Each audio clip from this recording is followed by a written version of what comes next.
മുൻകാലങ്ങളിൽ നമ്മൾ പഴയ സിനിമയിലൊക്കെ കണ്ടിട്ടുണ്ട് ഒരു ഫോൺ ചോർത്തുന്നത്, അതായത് മറ്റുള്ളവർ ഫോൺ ചെയ്യുന്നത് ചോർത്തുന്നത്, അങ്ങോട്ടും ഇങ്ങോട്ടും പ്ലഗുകളിൽ നിന്ന് ഇങ്ങോട്ട് കുത്തി അവിടുന്ന് കുത്തി ഇവിടുന്ന് കുത്തി ഫോൺ കേട്ടുകൊണ്ടിരിക്കുന്നു, പോലീസ് ഉദ്യോഗസ്ഥർ കേൾക്കുന്നു, അല്ലെങ്കിൽ മറ്റുള്ളവർ രാഷ്ട്രീയക്കാരൊക്കെ കേൾക്കുന്നത്. എന്നാൽ കാലം വളരെ മുന്നോട്ട് പോയിരിക്കുകയാണ്. ഇന്നത്തെ കാലത്ത് നമ്മൾ സാമൂഹ്യ മാധ്യമങ്ങളിലേക്ക് എത്തി. അതായത് നമ്മളുടെ ആ ലാൻഡ് ലൈൻ ഫോണായിരുന്നു. ഇപ്പൊ 70s 80s ഒക്കെ നമ്മൾ നോക്കണമെങ്കിൽ 70s 80s നമ്മൾ ഈ ഫോൺ ചെയ്തിട്ട് ഒരു പ്ലഗിൽ കുത്തുന്നു, കുറെ കുത്തണ സാധനങ്ങളും വയറെടുത്ത് കുത്തണ കാണിക്കുന്നു. ഇതൊക്കെ ഇതിൽ നിന്ന് മുന്നോട്ട് പിന്നെ നമ്മുടെ കയ്യിൽ ഫോൺ വന്നു തുടങ്ങി. മറ്റേ മൊബൈൽ ഫോൺ വന്നു. മൊബൈൽ ഫോൺ ഇപ്പൊ അതിന്റെ 2025 എത്തുമ്പോ അത് മറ്റേ സാമൂഹ്യ മാധ്യമങ്ങളിൽ എത്തി നിൽക്കാണ്. 10-50 വർഷത്തെ ആ ഒരു പ്രയാണത്തില് ഫേസ്ബുക്കും ഇൻസ്റ്റഗ്രാമും ഇനിയും ഇതും കഴിഞ്ഞ് മുന്നോട്ട് പോയിക്കൊണ്ടിരിക്കും ലോകം. അപ്പൊ നമ്മൾ ഇന്ന് അറിയേണ്ട കാര്യം എന്ന് വെച്ചാൽ നമുക്ക് അറിയാവുന്നത് പോലെ ഒപ്പം തന്നെ തീവ്രവാദവും അതിന്റെ കൂടെ പോയിക്കൊണ്ടിരിക്കുകയാണ്. തീവ്രവാദവും കാരണം ഇത് രക്തത്തിൽ അലിഞ്ഞു ചേർന്ന് കിടക്കുന്നതാണ്. പെത്തോളജിക്കൽ തീവ്രവാദം എന്നുള്ളത് പെത്തോളജിക്കലാണ്. അവരുടെ രക്തത്തിനുള്ളിൽ ആ ഒരു അശുദ്ധമായ സാത്താനിക ബന്ധനം കെടുക്കുന്നത് നമുക്ക് വ്യക്തമായിട്ട് അറിയാം.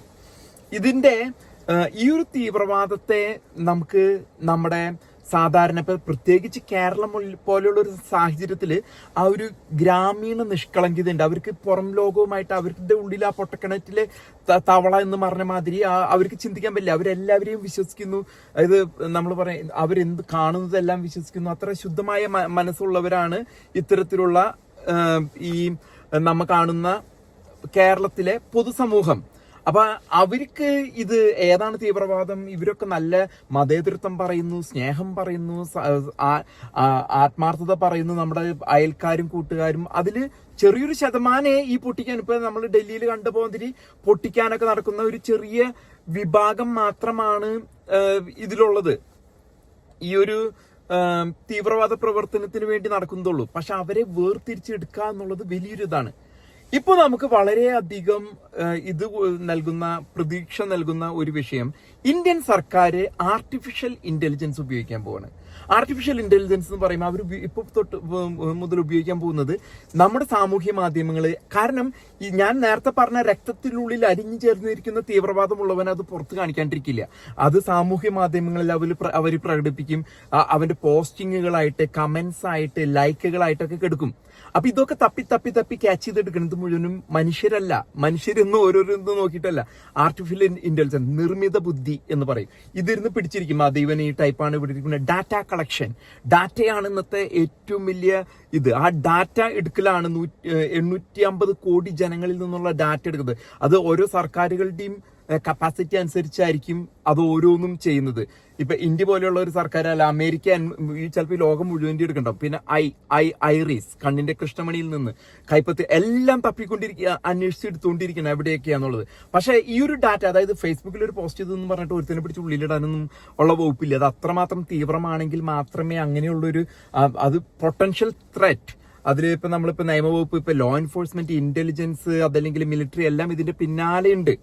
ഇത് നോക്കിക്കൊണ്ടിരിക്കുന്നുണ്ട്. പക്ഷേ അവർക്ക് വാല്യുബിൾ ഇൻക്രെഡിബിൾ ഡാറ്റ അതിൽ നിന്ന് കിട്ടാണ്. ഇന്ന ആളുടെ സ്വഭാവം ഇന്നതാണ് എന്ന് അത്രയും ക്ലോസ് ടൈറ്റ് ചെയ്ത് കൊണ്ടുവരാണ്. അങ്ങനെയാണ് ഒട്ടനവധി തീവ്രവാദികളൊക്കെ ഒതുക്കി ഇല്ലാണ്ടാക്കുന്നത്.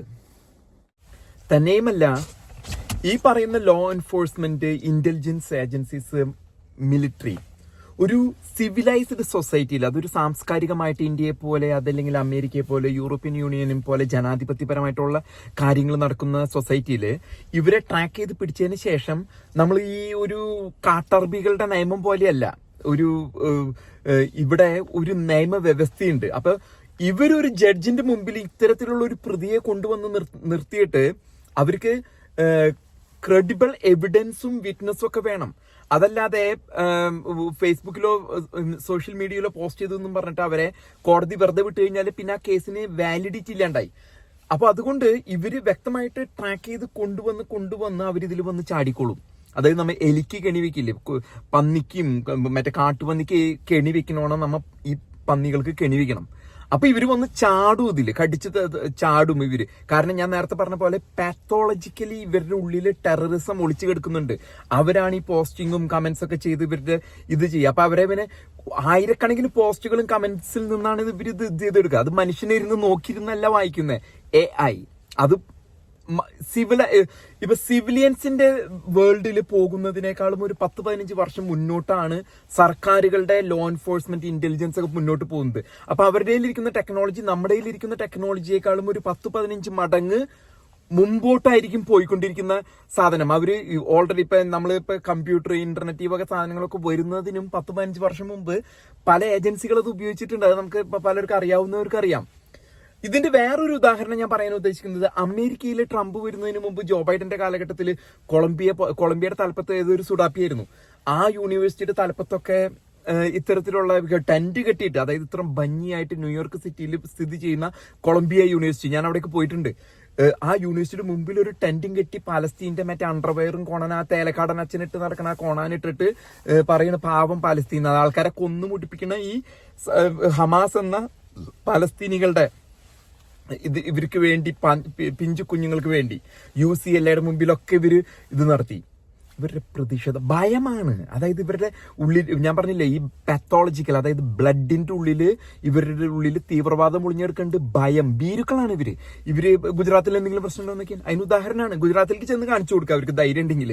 അപ്പോ ഇവരുടെ ഉള്ളിൽ കെടുക്കുന്നത് അന്തർലീനമായ ഇത് ഭയമാണ്. ഇവർ പിൻവാങ്ങും. ഈ ട്രംപ് അങ്ങോട്ട് കയറി സാധനം അങ്ങോട്ട് എടുത്തു, ഓക്കെ പറഞ്ഞു. ട്രംപ് ഒന്നും മിണ്ടിയ പോലും ഇല്ല. വെറുതെ ഒന്ന് വന്നപ്പോഴേക്കും ഈ പറഞ്ഞ ഈ സാമൂഹ്യ മാധ്യമങ്ങളിൽ വന്ന പോസ്റ്റുകളും കമന്റുകളും പാവം പിഞ്ചു പലസ്തീനി ഒക്കെ ഇവരങ്ങോട്ട് ഡിലീറ്റ് ചെയ്ത് മുക്കി കളഞ്ഞിട്ട് ഇവര് ഈ പഠിക്കാൻ വന്ന സ്റ്റുഡന്റ് വിസയിൽ വന്നാ മാർക്കോ റൂബിയോ പറഞ്ഞു, പഠിക്കാനോ വന്നെന്നുണ്ടെങ്കിൽ പഠിച്ചു പോണം. ഇവിടുത്തെ ആൾക്കാരല്ലല്ലോ. അപ്പോ ഇവരൊക്കെ മുങ്ങി. കേരളത്തിലും ഒരു പെൺകുട്ടി വന്നിരുന്നു, അല്ലെ? ഹിന്ദു പെൺകുട്ടിയായിരുന്നു എന്നുള്ളതാണ് അത്ഭുതപ്പെടുത്തുന്നത്. അപ്പൊ കേരളം സൂക്ഷിക്കണം. അത് മതം നോക്കരുത്. നമ്മ മതം കൊണ്ട് പേരും എപ്പോഴും മുഹമ്മദും മുസ്തഫ ആയിരിക്കില്ല. ആ പെൺകുട്ടി അതിൽ സംഖി പേരും വരും. അപ്പൊ നമ്മൾ സൂക്ഷിച്ചിരിക്കണം എവിടെന്നാ വരാന്നുള്ളത്. അപ്പോ ഇവരങ്ങോട്ട് മുങ്ങി. ഈ ട്രംപ് ഇങ്ങോട്ട് വന്ന് ഇത് തുടങ്ങിയപ്പോഴേക്കും മുങ്ങി. പക്ഷെ ഡാറ്റ അമേരിക്കൻ സർക്കാരിന്റെ കയ്യിലുണ്ട്. ഇവരൊക്കെ ആരൊക്കെയാണ് ഫോട്ടോസും ക്യാമറയിലും വീഡിയോസിലൊക്കെ വരുമ്പോൾ ഇവർ പ്രതീക്ഷിച്ചില്ല. ഇതൊക്കെ AI ഡിറ്റക്ട് ചെയ്തെടുക്കുന്നത്, ഫേഷ്യൽ റെക്കഗ്നീഷൻ, ഇതൊക്കെ വലിയ ഘടകങ്ങളാണ്.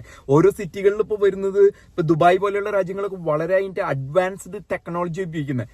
ഇപ്പൊ ഞാൻ ഈ വീഡിയോയിൽ പറയാൻ ഉദ്ദേശിക്കുന്നത്, ഇന്ത്യ ഇറങ്ങിയിരിക്കുന്നു AI-യുമായിട്ട്. അപ്പൊ തീവ്രവാദികളെ പിടിക്കുന്നതിന് വേണ്ടിയിട്ട് ഏറ്റവും ഫസ്റ്റ് വലിയ വല വിരിക്കാന്ന് പറയില്ല, വലിയ വല വിരിക്കുന്നതാണ് ഈ സോഷ്യൽ മീഡിയയിൽ നിന്ന് കിട്ടുന്ന ഇൻപുട്സ്. ഫേസ്ബുക്കിൽ നിന്നും ഇൻസ്റ്റാഗ്രാമിൽ നിന്നും കമന്റ്സിൽ നിന്നൊക്കെ ഇവര് തന്നെ തരും ഈ സാധനങ്ങൾ, ഇവരാരാണ് എന്താണെന്നുള്ളത്. പിന്നെ അതിന്ന് സോർട്ട് ചെയ്ത് ഷോർട്ട് ലിസ്റ്റ് ചെയ്ത് ഇവര് വന്ന് ചാടിക്കോളും അങ്ങോട്ട്. ആ വലയിൽ വന്ന് ഇവര് കെണിയിൽ വന്ന് ചാടും. ഇത് ചെയ്ത് അവരെ ട്രാക്ക് ചെയ്ത് ഇതാക്കുന്നതാണ് ഇന്നത്തെ ഇന്ത്യയുടെ സുരക്ഷാ സംവിധാനം. വളരെ അഡ്വാൻസ്ഡ് ആണ്. പിന്നെ ഈ രാജ്യങ്ങളൊക്കെ തമ്മിൽ ഇന്റലിജന്റ് ഷെയറിംഗ് ഉണ്ട്. അതായത് ഇപ്പൊ നമ്മൾ പോലും അറിയില്ല. നമ്മളിപ്പോ പറഞ്ഞത് മിലിറ്ററി കോപ്പറേഷനോ എക്കണോമിക്കൽ, ഈ സാമ്പത്തികമായിട്ട് രാജ്യങ്ങൾ തമ്മിലുള്ള കോപ്പറേഷനാണ്. പക്ഷെ ഇന്റലിജന്റ് ഷെയറിംഗ് ഉണ്ട്. അത് പല രാജ്യങ്ങളും തമ്മിലുണ്ട്. അത് പല രാജ്യങ്ങളും തമ്മിൽ പല ലെവലിലുള്ള ഷെയറിംഗ് ആണ്. അപ്പൊ ഈ രാജ്യങ്ങൾ തമ്മിൽ ഇത് ഇന്നാളെ നോക്കിക്കോ എന്നുള്ളത്, പ്രത്യേകിച്ച് മൊസാഡ് പോലെയുള്ള ഇതുകളൊക്കെ മലപ്പുറത്ത് ആൾക്കാരുണ്ട്. മലപ്പുറം കോഴിക്കോടൊക്കെ ഇഷ്ടംപോലെ ആൾക്കാര് അവര് വിതച്ചിട്ടുണ്ട്. അപ്പൊ അങ്ങനെയുള്ള ഷെയറിംഗ് അവർ ചെയ്യുന്നത്, ഇന്നാള് കുറച്ച് നാളുകൾക്കുള്ളിൽ ഇന്നാള് വന്ന് ചാടും നമ്മുടെ വലയിൽ എന്നുള്ളത് അവർക്കറിയാം. ഇങ്ങനെയൊക്കെയാണ് ഇപ്പൊ ഇന്ത്യ ഈ തീവ്രവാദാക്രമണത്തിന് ശേഷം പ്രത്യേകമായിട്ട് മുന്നോട്ട് പോയിക്കൊണ്ടിരിക്കുന്ന ഒരു മാർഗരേഖ. അപ്പൊ ഇത്തരത്തിലുള്ള വാർത്തകൾ നിങ്ങൾക്ക് നൽകുന്നതിന് വേണ്ടിയിട്ട് എന്റെ ഒന്ന് ഷെയർ ചെയ്യുക, ലൈക്ക് ചെയ്യുക, സബ്സ്ക്രൈബ് ചെയ്യുക പ്ലീസ്.